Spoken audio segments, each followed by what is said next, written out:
Sayangnya belum makan kapurung ini. Mitra. Ya, Mitra. kira-kira begitulah. Ya, sekira kalau perasaan kita syukur alhamdulillah ya. Ya, pemilu ini kan tahapan yang begitu beririsan ini dengan jumlah eh, personil yang ada, Diibaratkan sebagai selimut di dalam selimut, KPU. ya, potensi bermasalah hukum dan harus disiapkan mitigasinya. Ya, betul. Apa yang kita lakukan itu harus dipertanggungjawabkan secara bersama-sama.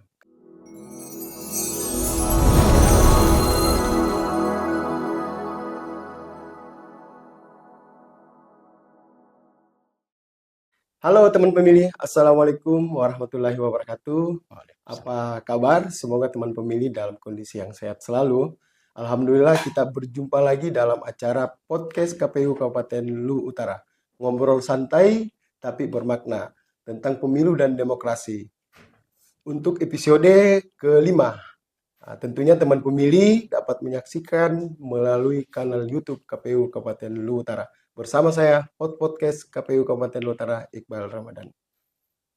Teman pemilih, pada podcast hari ini kita akan berbincang-bincang tentang tugas kewenangan Divisi Hukum dan Pengawasan dalam Pemilu dan Pemilihan, serta pada masa non-tahapan pemilu. Ya. Untuk membahas hal tersebut, alhamdulillah di studio telah hadir narasumber spesial kita pada siang hari ini, anggota KPU Kabupaten Lu Utara, Divisi Hukum dan Pengawasan, Bapak Umu Kalang. Kita sapa dulu. Apa kabar, Pak? Alhamdulillah, baik. Oh, baik ya. Sehat, Pak ya? Alhamdulillah, seperti yang kita lihat ini. Sayangnya belum makan kapurung ini. Padahal ini hari Jumat, Ya, ini Jumat tunggu, Jumat berkah ya. ya biasanya. Ya, sehat. Ya, eh, Pak Kadip, sebelumnya kami ucapkan selamat datang di podcast KPU Kabupaten Lu Utara ya. Terima Tentu kasih. yang pertama kalinya ini ya. Siap, terima Ya, kasih. ya. Pak Kadip, ini kan terkait masalah tugas dan kewenangan divisi hukum ya pada penyelenggaraan pemilu dan non tahapan. Sebelumnya ini kita melanjutkan perbincangan, kita menanya dulu nih Pak Kadip. Sebelum menjadi anggota KPU, boleh dong diceritakan pengalaman-pengalamannya, kegiatan-kegiatannya apa sebelum menjadi komisioner? Oke, baik. Bismillahirrahmanirrahim. Jadi, kegiatan saya sebelum jadi anggota KPU, saya aktif di pendamping desa dalam program P3MD dari Kementerian Desa. P3MD. P3MD. Program Pembangunan dan Pemberdayaan Masyarakat Desa. Saya ditugaskan di Kecamatan Sabang, sebelum pemekaran ya. Sebelum pemekaran. Setelah tahun 2019, saat pemekaran, ada Sabang Selatan, saya ditugaskan di Sabang Selatan. Nah, selanjutnya sekaitan dengan pengalaman, kalau terkait dengan penyelenggaraan secara langsung, saya tidak memiliki pengalaman. Karena saya tidak pernah jadi anggota KPPS, saya tidak pernah anggota PPS, saya juga tidak pernah jadi anggota PPK. Tetapi pengalaman penyelenggaraan itu bisa saya sebut pengalaman tidak langsung. Tidak langsung ya? Ya, tidak langsung. Artinya apa? Saya mengalami itu melalui dengan membaca, sharing-sharing dengan teman-teman. Berarti pemerhati pemilu? Ya, kira-kira begitulah. Gitu ya. Meskipun sebelumnya pada saat pemilu tahun 2014, saya sempat menjadi anggota relawan demokrasi. Oh, relawan demokrasi. Tetapi secara struktural itu kan bukan masuk dalam kategori penyelenggara. Ya, betul, bukan penyelenggara. Dia hanya mitra. Ya, kira-kira begitulah. Ya, tetapi ini kan pencapaian yang luar biasa ini Pak Kadip ya, karena bisa diterima jadi penyelenggara pemilu dan menerapkan ilmu-ilmu yang pernah dibaca ya, dari misalnya tadi dari pengalaman ilmu-ilmu kepemiluan yang dibaca ya. Secara tidak langsung saya mengalaminya. Ya. Saya kira itu hal yang luar biasa. Dan kita patut berbangga karena Bapak bisa terpilih jadi anggota KPU. Ya, saya kira itu pengalaman secara pribadi dari Pak Kadip. Selanjutnya Pak Kadip, ini kan kita ini kan sudah melewati tahapan ya hajatan besar ini ya, dalam suatu tahun 2 pemilu dan pemilihan yang dilaksanakan. Ya. Ini tahapannya beririsan. Tentu Bapak sebagai penyelenggara di tingkat kabupaten tentu ini banyak tugas-tugas ya yang dilakukan, mengatur sampai kepada melakukan pengawasan karena kan kita divisi hukum. Ya, boleh dong disampaikan kepada teman pemilih bagaimana perasaannya melewati pemilu yang begitu rumit ini. Ya, sekira kalau perasaan kita syukur alhamdulillah ya Ya, atas semua ridho yang diberikan ke Tuhan Yang ya, Maha Esa kepada kita semua dalam menyelenggarakan tugas-tugas kita sehingga dapat berjalan dengan baik. baik. Ya, Juga kita mengucapkan banyak terima kasih kepada para pihak yang telah memberi support kepada kita sebagai penyelenggara khususnya di Kabupaten Utara. ya. Sehingga alhamdulillah dalam 2 penyelenggaraan baik pemilu dan pemilihan kita tidak menemukan sengketa, kita Hasil, tidak ya, menemukan konflik. Ini sangat kita syukuri dan ini menjadi citra positif bagi Kabupaten Luwu Utara. saya kira itu luar biasa memang ya. Artinya pemilu ini kan tahapan yang begitu beririsan ini dengan jumlah eh, personil yang ada, ya itu memang cukup juga kita kewalahan, tetapi alhamdulillah bisa dilalui dan dilaksanakan secara baik dan itu patut kita apresiasi. Ya, itu masalah perasaan ya Pak Kadip ya, karena kita Ya, sudah lewati ini ya pemilu ini. alhamdulillah. Ya, alhamdulillah ya. Pak Kadip, ini kan bertanggung jawab masalah divisi ya hukum dan pengawasan. Nah, divisi hukum dan pengawasan ini biasanya itu teman-teman mengidentikan dengan divisi penyelimut ya, menyelimuti ya semua divisi. Boleh dong dijelaskan kepada teman pemilih seperti apa menyelimutinya ini? Oh ya, Ya, ya itu adagium ya, ya, bahwa divisi hukum itu diibaratkan sebagai selimut di dalam selimut. KPU. Ya, Ya mungkin kita tahu secara bersama-sama ya, teman-teman pemilih sudah tahu bahwa selimut itu berfungsi untuk melindungi, melindungi. kira-kira begitu. Kalau dingin mungkin ya. Kira-kira begitu. Tapi kalau panas kita gunakan juga semakin panas. Ah, Jadi ini untuk melindungi divisi-divisi lain di setiap tahapan. ya, Tapi untuk mengimplementasikan itu tentu kita perlu punya peran. peran. Nah, paling tidak divisi hukum itu memiliki 3 peran. Ya, boleh dong dijelaskan. Ya, yang pertama itu divisi hukum harus memahami regulasi. Memahami regulasi Ya, persisnya. karena kita ini sebagai divisi hukum yang memang membidangi soal regulasi-regulasi itu. Iya, iya, iya. Sehingga dalam proses menyelimuti itu kita harus mengetahui dari setiap tahapan itu regulasi-regulasi yang dikeluarkan oleh Diturunkan ya. pimpinan Iya, kita. Sehingga itu bisa menjadi pedoman bagi kita untuk melaksanakan evaluasi terhadap setiap tahapan. iya. Yang kedua, Ya, mitigasi hukum. mitigasi. Ya, Ya, itu oke. juga peran yang harus dijalankan dalam pelaksanaan tahapan bagi divisi hukum. Berarti setiap tahapan ini potensi bermasalah hukum dan harus disiapkan mitigasinya. Ya, betul. Oh, Kita harus melaksanakan mitigasi hukum. Artinya apa? Semua hal-hal yang terkait dalam regulasi ya, itu harus kita telaah. Kita telah. harus analisis. Kemudian kita sinkronkan dengan kenyataan. Apa kira-kira yang memungkinkan menjadi potensi hukum Hmm, yang menyebabkan mungkin kita ada pelanggaran di dalamnya. betul. Ya. Ya. Terus yang ketiga, Pak? Yang ketiga itu divisi hukum menjaga integritas dan akuntabilitas. Iya, iya, iya. Akuntabilitas ini masalah penurunan penyebaran informasi Ya, mungkin juga ya. akuntabilitas ini tidak hanya menyangkut tentang penggunaan anggaran, Ya, tetapi juga pelaksanaan kegiatan-kegiatan itu harus akuntabilitas. akuntabilitas. Apa yang kita lakukan itu harus dipertanggungjawabkan secara bersama-sama karena kita punya prinsip kolektif kolegial. Ya. Ya, kira-kira begitu. Jadi saya kira dari 3 modal tadi itu seorang divisi hukum sudah bisa mampu memberikan informasi-informasi ke bawah yang terbaik mungkin ya. Karena memang divisi hukum ini uh, punya tantangan yang berat ini terkait masalah bagaimana memberikan pemahaman tentang regulasi. Saya kira ini menjadi tanggung jawab Pak Kadip tadi dan itu sudah dilakukan mungkin secara baik karena terbukti di pemilu ini kita sudah berjalan dengan baik. Pak Kadip, jadi tadi ini kan kita bilang bahwa divisi hukum itu menyelimuti, memastikan semua tahapan yang potensi hukum, menyiapkan mitigasinya, ya, jika ada potensi.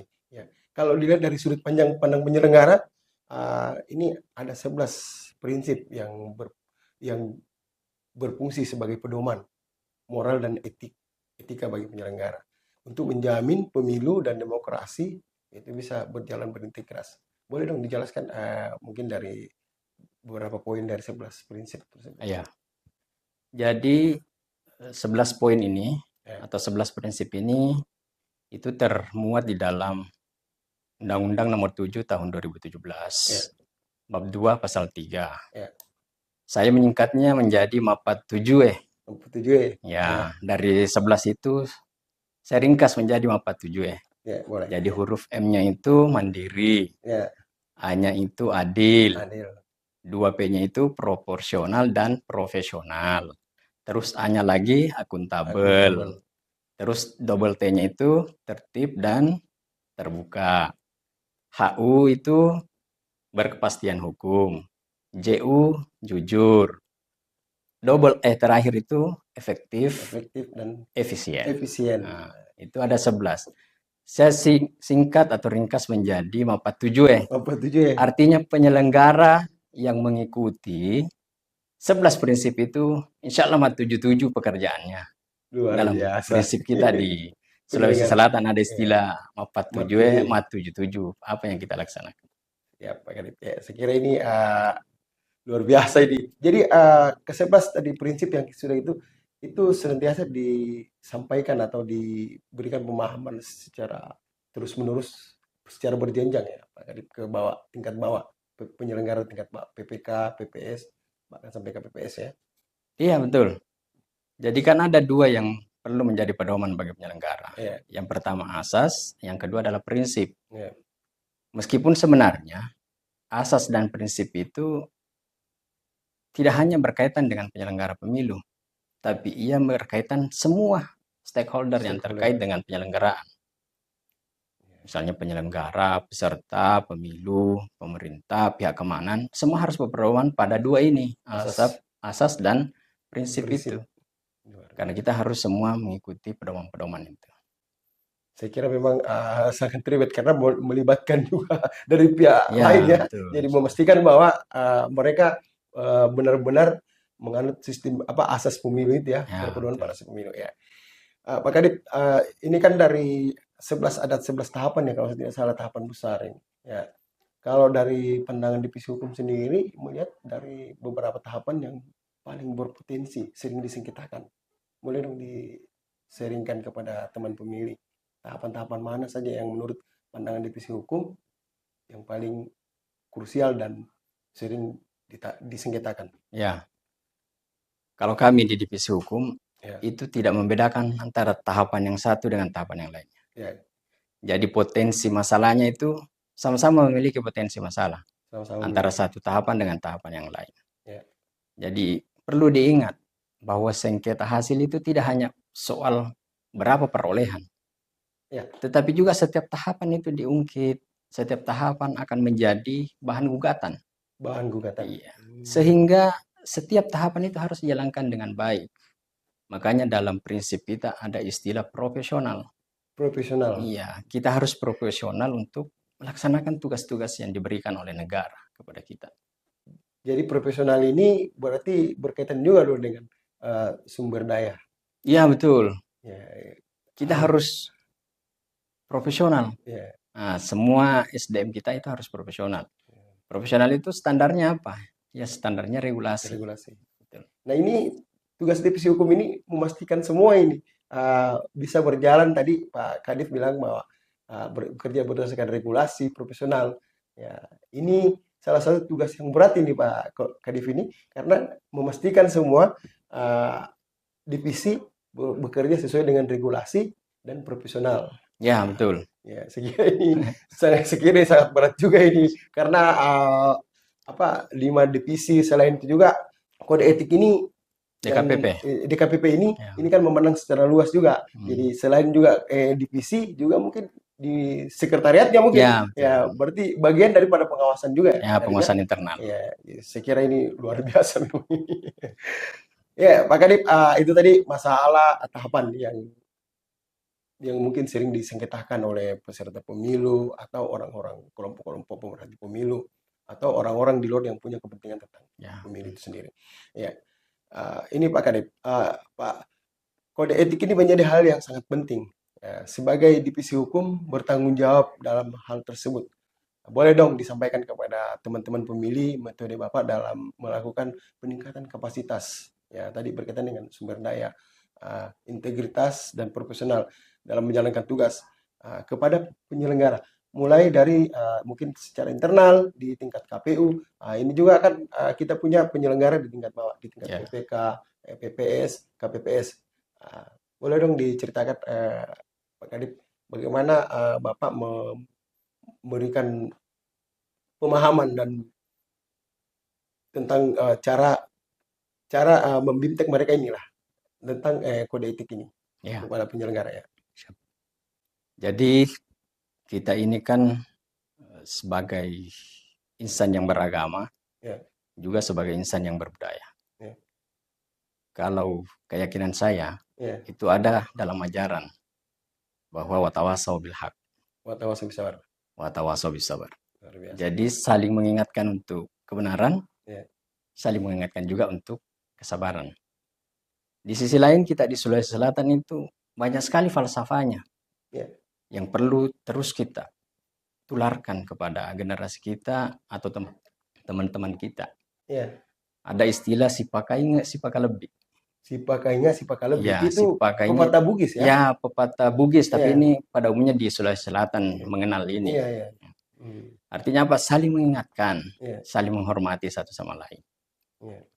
Nah, langkah ini kita lakukan dengan beberapa kegiatan. Misalnya bimbingan teknis terkait dengan kode etik itu. Karena di kode etik itu, kalau kita mengacu pada peraturan DKPP nomor 2 tahun 2017 itu, mengacu pada dua prinsip yang tadi itu, asas dan prinsip. Prinsip penyelenggaraan pemilu itu.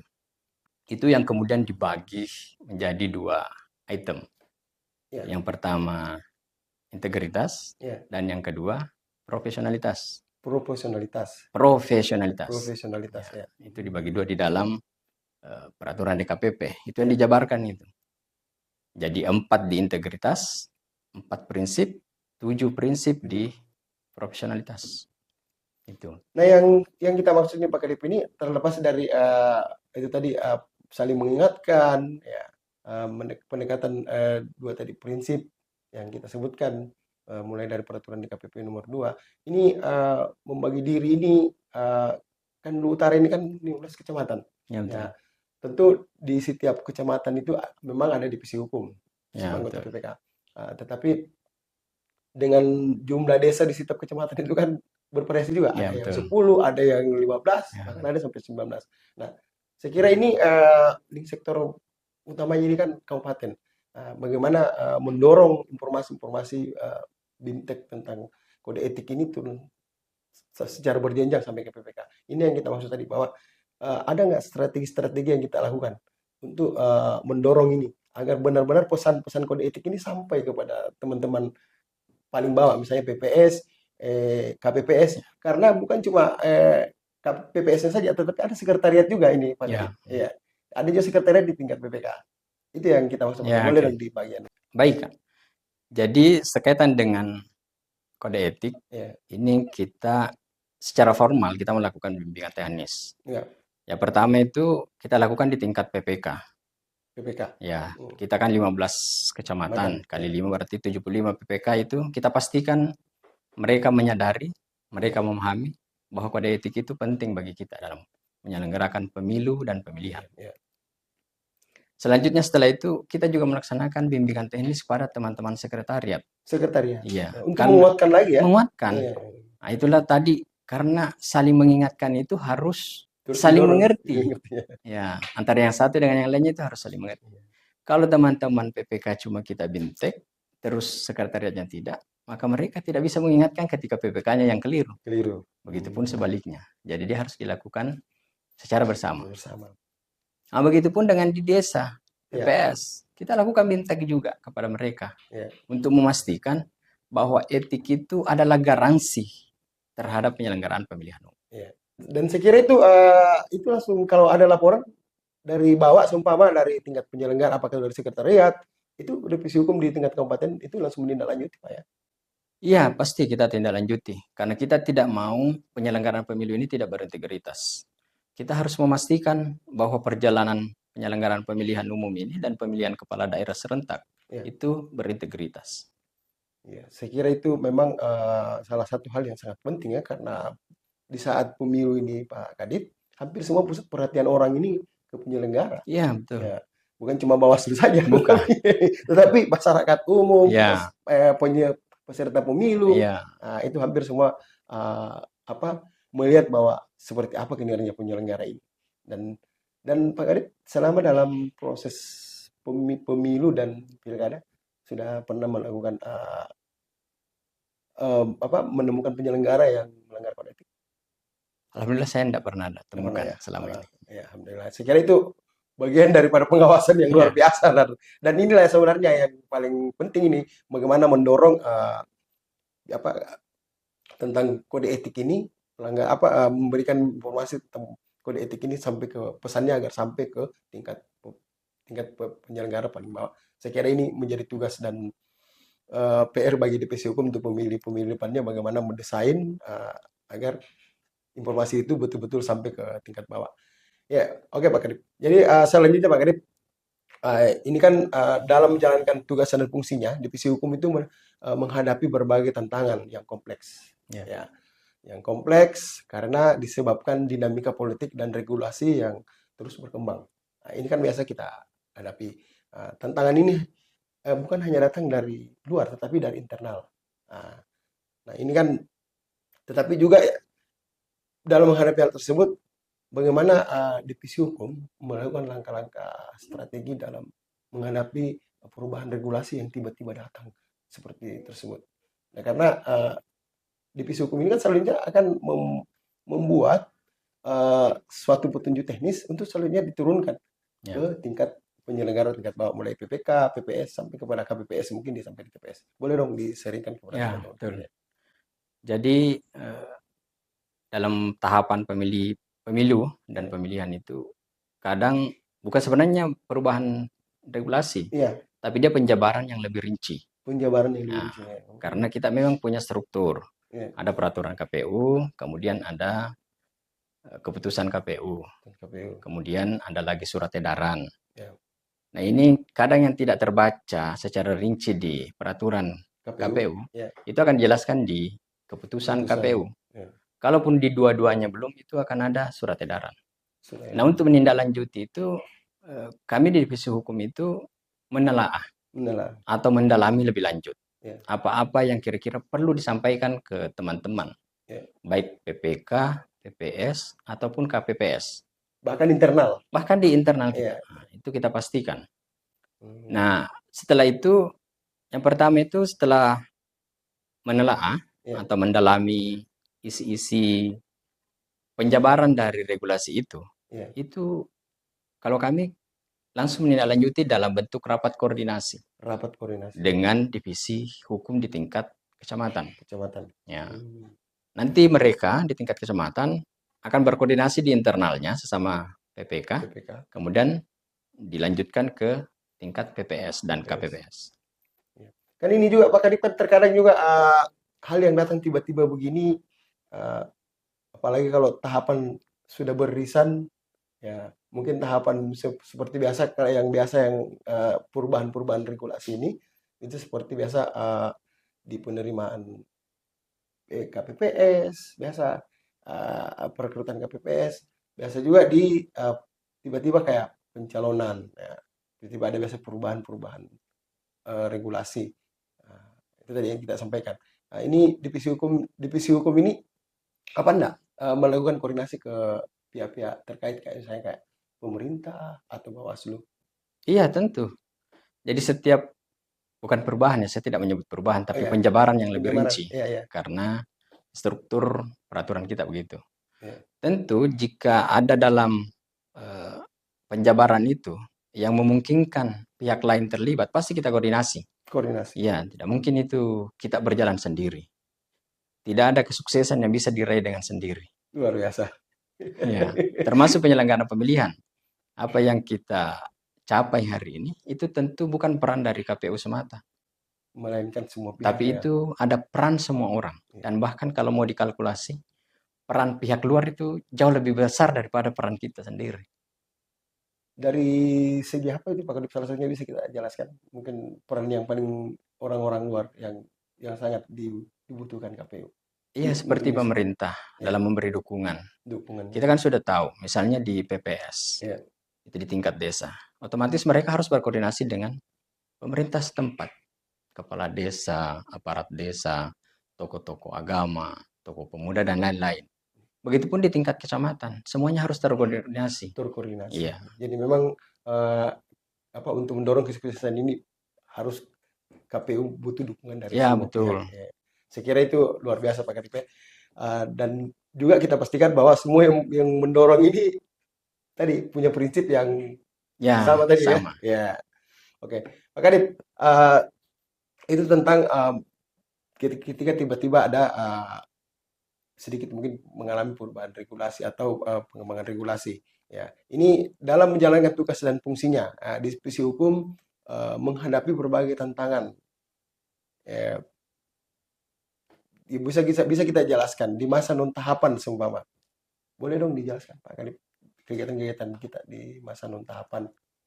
Iya, pada prinsipnya Kabupaten Luhut Utara ini kan Ya, sebagai lembaga yang tetap. ya, Jadi regulasinya tetap sama. tetap sama. Baik kita memasuki masa tahapan ataupun kita di tahapan non pemilihan. Ya, Sama saat sekarang ini kita tahapan non pemilihan. ya. Tugas-tugas kita tetap sama. Misalnya mengordinasikan rancangan penyusunan produk hukum. Produk Itu hukum tetap ya, berjalan, tetap berjalan. baik di tahapan pemilihan ataupun tahapan non pemilihan. Kedua, pengendalian dan pengawasan internal tetap jalan terus. SPP ya, SPIP ya, tetap jalan. tetap jalan. Nah, itu. Dokumentasi dan publikasi hukum tetap jalan. Itu ada di kita JDIH. Itu tetap kita berjalan dorong terus. ya. Ya, tetap. Advokasi hukum tetap. Meskipun ruangnya mungkin lebih sederhana Lebih sederhana. karena kita di internal saja. Beda di saat tahapan pemilihan, kita keluar sampai ke tingkat desa karena di sana ada badan ad hoc yang telah kita bentuk. Jadi Nah, ini diatur dalam PKPU kita, PKPU PKPU 8 tahun 2019 tentang tata yang kerja. sudah mengalami perubahan sebanyak 5 kali. Terakhir PKPU 12 tahun 2023. Jadi saya kira memang KPU ini tidak terhenti ya pada masa non tahapan pun juga tetap harus bekerja. Nah, seperti Pak Kadip tadi sampaikan bahwa bagaimana mendorong semua informasi-informasi hukum melalui JDH, Ya, betul. SPIP SPP ini kita. memastikan semua Ya. bisa berjalan. Ya, saya kira ini bukan terhenti sampai non tahap di tahapan saja, Tahapan. tetapi non tahapan pun kita tetap harus Tetap. bekerja. Ya, boleh dong mungkin saran-sarannya untuk hajatan-hajatan pemilu ke depannya, Pak Kadip. Ya, betul. Jadi belajar dari tahun 2024 kita mengalami pemilu sebanyak 2 kali. 2 kali. Ya. Itu pemilihan umum dan juga pemilihan kepala daerah. Ya. Alhamdulillah di Kabupaten Luhut Utara ini cukup kondusif. Dan tentu kita berharap ke depan jauh lebih kondusif lah daripada tahun 2024. Karena iklim demokrasi kita itu sudah semakin baik dan juga semakin bijaksana. Bijaksana. Ya, betul. Jadi stakeholder yang terkait dengan pemilihan, baik pemilihan umum maupun pemilihan kepala daerah. Pak Kadip, tadi kan kita sudah jelaskan bagaimana strategi-strategi kita dalam melakukan pengawasan sampai dengan pemahaman regulasi sampai kepada pemahaman etik ke tingkat penyelenggara PPK, PPS sampai kepada KPPS. Nah, kita ini kan sudah melewati 2 hajatan besar ya di tahun 2024, pemilu dan pilkada. Tentu 2 hajatan tersebut sudah Pak Kadip sudah dapat menyimpulkan ya, bagaimana saran-saran dan harapan ke depannya untuk pemilu dan pemilihan ke depannya agar terwujud sistem pemilu yang memiliki kepastian hukum kuat, yang dilakukan dengan berintegritas, transparan, dan akuntabel, sehingga mendapatkan legitimasi dari semua pihak, dari rakyat tentunya. Boleh dong disampaikan kepada Ya, teman baik. pemilih ya. Jadi belajar dari pengalaman kita, pada tahun 2024 itu kita menyelenggarakan pemilu 2 kali, pemilihan umum dan pemilihan kepala daerah. Alhamdulillah di Kabupaten Lu Utara ini cukup kondusif. Ya, iklim demokrasi kita semakin baik dan bijaksana lah. Ya. Jadi tentu kita berharap ke depan ini akan lebih baik lagi. Akan lebih baik Ya, lagi akan ya. lebih baik lagi. Karena sudah dilakukan evaluasi ya. Bukan hanya secara kuantitas, Ya. tetapi juga secara kualitas Kualitas. harus lebih baik ya. Ya. Tapi tentu dengan berpedoman pada peraturan dan perundang-undangan. Begitupun dengan kearifan lokal yang ada di Kabupaten Lu Utara. Misalnya tadi itu Sipaka Ingat, Sipaka Lebih itu perlu dijawantahkan dalam kehidupan berdemokrasi. Ya, karena memang demokrasi ini Pak Kadip kan salah satu cara yang efektif untuk mencari pemimpin. Ya. Ya. Dan hebatnya lagi melalui demokrasi itu kita bisa mensatukan berbagai macam suku, budaya dan etnis. Ya. Saya kira mungkin Pak Kadip masih ada yang mau disampaikan. Ya, ini yang perlu. Ya. Bahwa pemilu dan pemilihan itu pada prinsipnya bukan hanya untuk memilih kepala daerah, Ya. memilih presiden, DPR, memilih anggota DPR, DPRD, DPD. Tetapi kita juga sebenarnya memilih masa depan kita sendiri, memilih masa depan bangsa dan negara kita. Ya, karena mereka ini yang terpilih ini akan mengambil kebijakan. Betul. Ya. Dan itu terkait dengan masalah kehidupan kita sendiri. Betul. Ya, saya kira ini penting ya, kita sampaikan kepada teman pemilih tadi, Pak Kadip sudah sampaikan bahwa pemilu ini adalah masa depan kita. Karena mereka yang akan terpilih ini tentunya mereka akan mengambil kebijakan terkait dengan kepentingan kita ya. Saya kira itu cukup menarik teman pemilih ya. Teman pemilih, saya kira masih sudah cukup Pak Kadip. Ya, siap. Ya. Teman pemilih, terima kasih. Demikian acara podcast kita pada siang hari ini. Lain waktu kita akan membahas di isu dan tema yang berbeda. Terima kasih Pak Kadip Hukum. Siap, sudah sama-sama bersedia untuk hadir di Terima kasih undangannya. podcast kami ya. Ya, lain kali kalau diundang insya Allah bersedia Pak Kadip. Bersedia, apalagi kalau pakai sponsor nih. Pakai sponsor ya. Ya, ini Batik Rongkum sponsor. Ya, oke Pak Kadip, terima kasih. Ya, demikian teman pemilih. Assalamualaikum warahmatullahi wabarakatuh. Salam KPU melayani.